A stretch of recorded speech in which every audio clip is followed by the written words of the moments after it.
আজকে বাসায় রান্না করলাম আমরা কই মাছ। দেখেন কীভাবে কই মাছটা রান্না করতে হয়।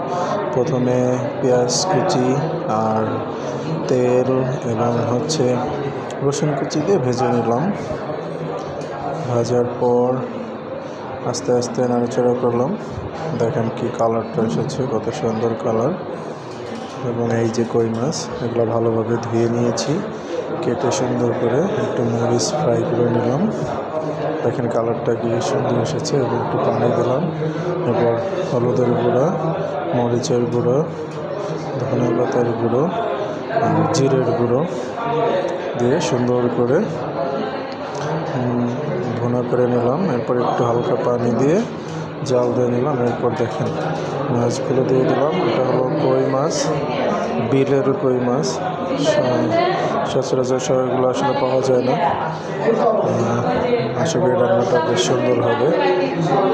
ধন্যবাদ এতটুকু ভিডিও দেখার জন্যে। অবশ্যই সাপোর্ট করবেন, সাবস্ক্রাইব করবেন আমার চ্যানেলটি।